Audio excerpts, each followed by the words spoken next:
नशिराबाद नगर परिषदेच्या निवडणुकीचा या ठिकाणी बिगुल वाजल्यानंतर तब्बल 4.5 वर्षानंतर या ठिकाणी ग्रामपंचायत बरखास्त झाल्यावर 3 डिसेंबरला या ठिकाणी नगराध्यक्ष पदाची निवडणूक पार पडणार आहे।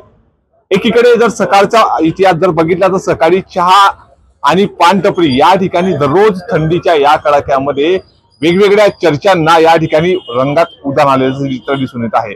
नेमकी नशिराबाद मध्ये नेमकी कोणत्या पक्षाची हवा आहे, नशिराबादच्या नागरिकांना कशा पद्धतीचा या ठिकाणी नगराध्यक्ष पाहिजे, नगरसेवक पाहिजे, हे आपण जनतेच्या मनातून जाणून घेणार आहोत। आपण नशिराबाद बस स्थानकातील एका पानटपरीवर आहोत। दादा, काय सांगाल, नेमकी कोणत्या पक्षाची हवा आहे आणि कशा पद्धतीचा नगरसेवक नगराध्यक्ष आपल्याला पाहिजे आहे? निवडणुकामध्ये सर्व एकत्र आले आहे सगळं, तसं आमचं म्हणणं आहे की तुम्ही सगळे एकत्र आले, तसं बस स्टँड आणि आपलं मूत्रालय साठी एकत्र हवं होतं अशी आमची अपेक्षा आहे फक्त, बस। नेमकी कोणत्या पक्षाची हवा आहे या ठिकाणी आता सध्या तरी, कसा पद्धतीचा? आता केंद्रात राज्यात भारतीय जनता पार्टी शिंदेगड आहेत सक्रिय, त्यांची हवा आहे सध्या असं दिसतंय। तसं आमचं म्हणणं की विकास कामासाठी तुम्ही नशिराबाद म्हणजे एकत्र व्हावं, हीच आमची अपेक्षा आहे। नशिराबादच्या विकासासाठी या ठिकाणी एकत्र येऊन सर्व विकास करावा असं या ठिकाणी जनतेचं मत आहे। तर काय सांगाल, नेमकी कोणत्या पक्षाची या ठिकाणी हवा आहे आणि कशा पद्धतीचा नगराध्यक्ष आपल्याला अपेक्षित आहे, काय सांगाल? सध्या तरी आता जनतेचा कौल जो आहे तो 2 तारखेला समजणार आहे। जनता तर जसं राज्यामध्ये केंद्रामध्ये जसं एकत्र आलेले आहे तसं सर्वच पक्ष आमच्या गावात एकत्र आलेले, पण त्यामध्ये जे पक्षाचे एकनिष्ठ कार्यकर्ते होते त्यांना सुद्धा तिकीट मिळालं नाही, त्यामुळे त्यांची नाराजी आहे। त्यांचा एक वेगळा अपक्षाची एक वेगळी आघाडी तयार होत आहे। त्यामुळे जनतेचा कौल आहे की ज्यांनी 5 वर्ष जनतेची सेवा केली त्यांना जर तिकीट नाकारलं जात आहे आणि इकडून तिकडून या पक्षातून त्या पक्षात आलेल्या कार्यकर्त्यांना तिकीट मिळालेलं आहे, त्यामुळे जनता ही त्यांना यावेळेस वेठीस घेऊन त्यांना त्यांची जागा दाखवणार आहे असं तरी वातावरण दिसतंय सध्या।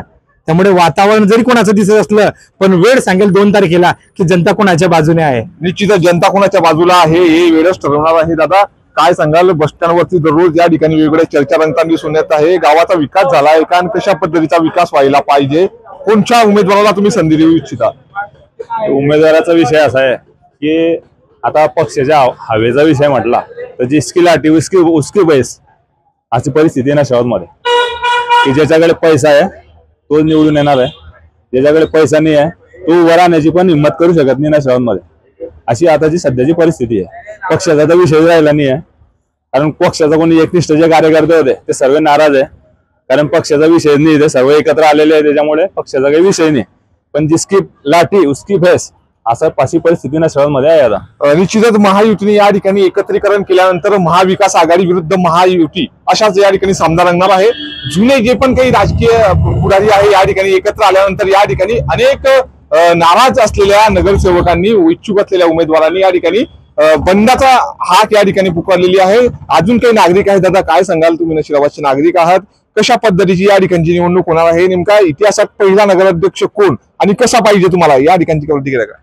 आज प्रत्यक्ष बघितलं ना तर नगराध्यक्ष म्हटला तर सुशिक्षित पाहिजे याचा तो प्रश्नच नाहीये, पण विषय असा आलेला आहे नशिराबाद नगर परिषदचा की ज्या ठिकाणी 8-8 लढत पाहिजे होती की प्रत्येकाला संधी द्यायला पाहिजे होती, असं न करता भाजप हा असा एक पक्ष आहे, राष्ट्रवादी शिंदे सेना यांना एकत्र करून ते स्वतः उमेदवार देत आहे, आनंदाची गोष्ट आहे।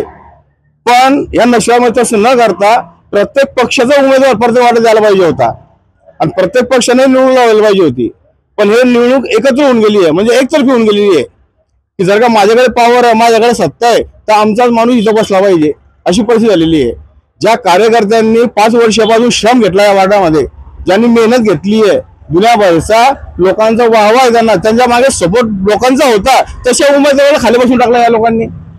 मग ह्या लोकांनी जर का असं करायचं होतं तर मग नगर परिषद निवडणूक घ्यायचीच गरज नव्हती ना। एक महाराष्ट्र डिपार्टमेंट सांगितलं असतं की नगर परिषद निवडणूक घेऊ नका, आम्ही भाजपचा उमेदवार उभा करता इथं। सांगायचा मुद्दा आहे की आज नशिराबाद मध्ये जेवढ्या समस्या आहे, हा समस्या ग्रामपंचायत पासून आहे पण कोणी सोडू शकलं नाहीये। विषय आज जर का बघला वाकी नदी आहे, त्या नदीमध्ये एवढी घाण एवढी दुर्गंधी येते की तिकडे जायला रस्ता नाहीये। दुसरी गोष्ट, नशिराबादचं बस स्टँड आणि मुतारी हलायलाच न पाहिजे होती, पण त्या ठिकाणी हे सुद्धा इथून हलवून घेतलेलं आहे। आज प्रत्यक्ष बघितलं ना तर उड्डाणपूल झालेला आहे मान्य आहे, पण उड्डाणपूल झाल्यानंतर बी आज गावामध्ये एसटी येत नाहीये, बाहेरच्या पुलावर एसटी जाते। मग जर का चांगल्या कामं करतोय सर्व पुढारी एकत्र येऊ शकताय, तर मग ज्या टायमाला बस स्टँड तोडलं गेलं, मुतारी हटवली गेली, त्या टायमाला सरपुडा लेखातलं का नाही आले? याला पाहिजे होते ना. आज बस स्टँडवर एवढा परिसर आहे, हे लोक कुठे जाणार आहे की? पण लोकांचं मत काय हे जाणून घ्यायला पाहिजे होतं ना. तसं न करता स्वतःच्या स्वार्थाकरता हे लोक राजकारण करताय. निश्चितच आपण जर बघतोय या ठिकाणी वेगवेगळ्या प्रतिक्रिया या ठिकाणी उमटताना दिसून येत आहे. आपण अजून काही नागरिकांची प्रतिक्रिया जाणण्याचा प्रयत्न करूयात. नेमकी भाजपाने या ठिकाणी नगराध्यक्ष होणार अशी या ठिकाणी घोषणा केल्यानंतर मात्र अनेक नागरिकांमध्ये या ठिकाणी नाराजीचा सूर पसरत आहे. महायुती या ठिकाणी झालेली आहे, मात्र त्याच पद्धतीने नागरिकांना विश्वासात घेऊन अशा कुठल्याच पद्धतीने या ठिकाणी विकास काम देखील झालेलं नाहीये. त्यामुळे अनेक लोकांमध्ये या ठिकाणी नाराजी आहे. बाबा क्या कहेंगे, कौन नगर अध्यक्ष होना है, गांव का विकास हुआ है क्या आपका? देखो वो तो राजकारण है, मेरी बात सुनो। हमारे गांव के अंदर बहुत अच्छा सलोका है हिंदू मुसलमान का। अब हिंदू हो कि मुसलमान हो, जो भी नगर अध्यक्ष है उसको हम एक्सेप्ट करेंगे। गांव का थोड़ा बहुत विकास हुआ, ऐसा नहीं कि नहीं हुआ, पहले से अच्छा विकास हुआ। पर अब आने वाले के ऊपर अपने उम्मीदें बांधे कि और जो बाकी रखेले गांव का विकास उसको पूरा करना। और गांव का विकास का क्या चल रहा है, रोड है, नल है, संडास है, ये जो और क्या दूसरा कहना? कोई पैसा मांगता नहीं। कौन से पक्ष को चुनेंगे? नहीं, मेरे को मैं पक्ष वाला नहीं, मैं केंद्रीय कर्मचारी है, सरकारी आदमी है, मेरा कोई पक्ष से लेना देना नहीं। इंसान को देखता मैं। अभी तुम हमारे गांव के पत्रकार बड़े हैं, बहुत अच्छे हैं, बहुत बढ़िया है। तर या होत्या नागरिकांच्या प्रतिक्रिया. अजून काही नागरिकांशी आपण संवाद साधण्याचा प्रयत्न करूयात की ज्या पद्धतीने या ठिकाणी नशिराबादच्या निवडणुकीला या ठिकाणी रंगत आलेली आहे, त्याच पद्धतीने राजकारण देखील मोठ्या प्रमाणात या ठिकाणी तापताना दिसून येत आहे. ठिकठिकाणी आपण बघतोय या ठिकाणी गर्दी झाल्याचं चित्र दिसतंय.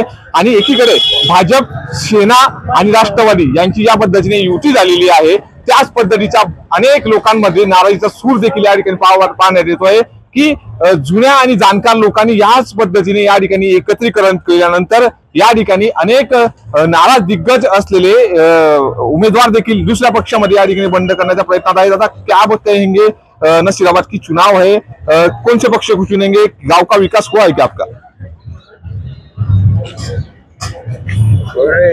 पक्ष को चुनेंगे, देखेंगे हमारे पसंद में जो पक्ष बटा उसको। कौन उमेदवार अच्छा लगता है आपको, क्या कहेंगे? अहमद। तर वेगवेगळ्या प्रतिक्रिया या ठिकाणी नागरिकांच्या उमटताना दिसून येत आहे. या ठिकाणी देखील चहाच्या टपरीवरती चहा विक्रेते नेमके यांच्या काय प्रतिक्रिया आहे, क्या कहेंगे? गांव का नगराध्यक्ष पद का चुनाव है, क्या प्रतिक्रिया है तुम्हारी? क्या बोलो बोलो, कौन उम्मीदवार होना? उम्मीदवार अच्छा हो रहा, कामदार वाला ना। गांव के काम हुए क्या? गांव के काम नहीं होले, कुछ भी नहीं। तर या ठिकाणी अनेक नागरिकांच्या या ठिकाणी गावाचा विकास झाला नाही, त्याचमुळे या ठिकाणी अनेक देखील नागरिक नाराजीचा सूर या ठिकाणी व्यक्त करतात. मात्र येणाऱ्या 5 तारखेला या ठिकाणी पहिला इतिहास नगराध्यक्ष पदाचा कोण घडवणार, नगरसेवक कोण होणार याकडे संपूर्ण जिल्हावासियांच्या ठिकाणी लक्ष आहे. मात्र महायुती या ठिकाणी झाल्यानंतर नेमका महाविकास आघाडीमध्ये देखील अनेक नाराज उमेदवार या ठिकाणी जातील आणि चुरशीची लढत या ठिकाणी नशिराबाद मध्ये पाहावयास मिळणार, हे देखील पाहणं तितकंच महत्वाचं असणार आहे. नितीन नांदुरकर, न्यूज 18 लोकमत, जळगाव.